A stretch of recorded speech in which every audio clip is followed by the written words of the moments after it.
Well, meanwhile, the Sudanese army has carried out attacks on several towns in West Kordofan. They're targeting the paramilitary rapid support forces. Officials say around 1,700 people, mostly women and children, have arrived at a displacement camp in neighbouring White Nile state. They endured a long journey with little food, water or medical care. Fighting across the region is forcing thousands of civilians to flee. Let's go to Mohamed Vall, who joins us from the city of Kosti, that's in Sudan's White Nile state. Mohamed, you are at an arrival point, aren't you, for families fleeing violence in Kordofan. I mean, what are you seeing and hearing there, Mohamed, given you're in a location where people arrive, get processed, get registered, and then what? Right. During the last couple of days, we have been showing you the camp where these people were being accommodated. But here, this is a different aspect. This is where they arrive when they come to Kosti from very far away regions across the region of the state of Kordofan, the three states of Kordofan. This is the middle of Kosti here near the train station, and this is where they are being received on a daily basis. It shows you now that some people have just arrived. Some arrived yesterday, some are expected to arrive during the next few days. So it's a continuous influx of civilians, mostly women and children, and they come with the minimum amount of belongings that they could carry during this painful journey.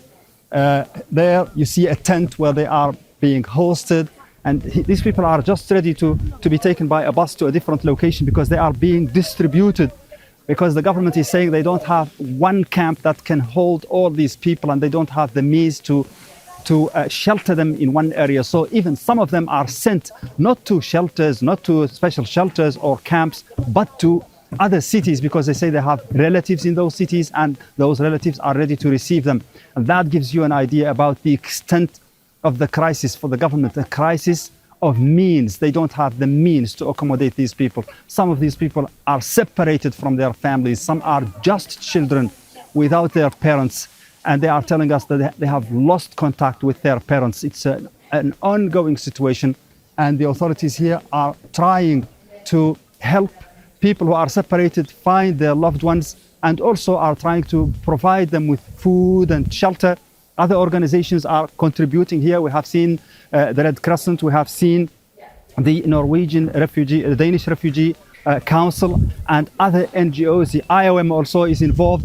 I'm taking you to the tent where you can see how people are accommodated.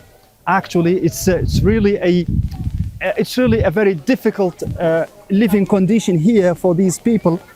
Although they have the shade of this tent and so on, but you see there is no mats for them to sit on, and they have barely enough food to eat in this temporary temporary place where they are being processed, registered and transferred to other areas.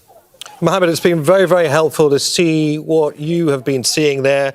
There is one thing quite obviously missing from where I am looking at these pictures, and that's the absence of armed security, or any security by the looks of it. What is the security situation in White Nile state? I mean, it's historically been a relative safe haven for displaced people, but are there fears it too is at risk?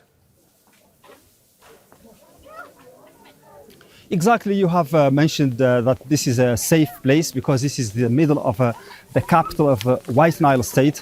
There is a huge presence of the army around here. You don't see them face to face, but they are around. This place is very much protected on the outskirts of the city, very much defended. This is one of the cities that have never been reached or occupied by RSF during the last couple of years of fighting. So people here feel safe. That's not a problem. But they don't feel safe regarding their relatives, their loved ones who are left behind. I told you about separation of family members. Those people are now in risk of being attacked, or in risk of dying of hunger, or not finding shelter, or not finding food. And that's the major concern. The major concern also is that people here coming from different areas of Kordofan and elsewhere also are concerned about their homes being destroyed, concerned about their property, their livestock and so on.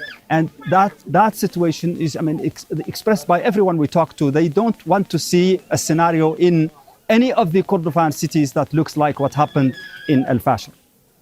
All right, Mohamed, many thanks for that. Mohamed Vall there in the city of Kosti in Sudan's White Nile state. Don't miss out. Get the full picture. Subscribe to Al Jazeera for reliable news, expert insight. Like, share, stay ahead.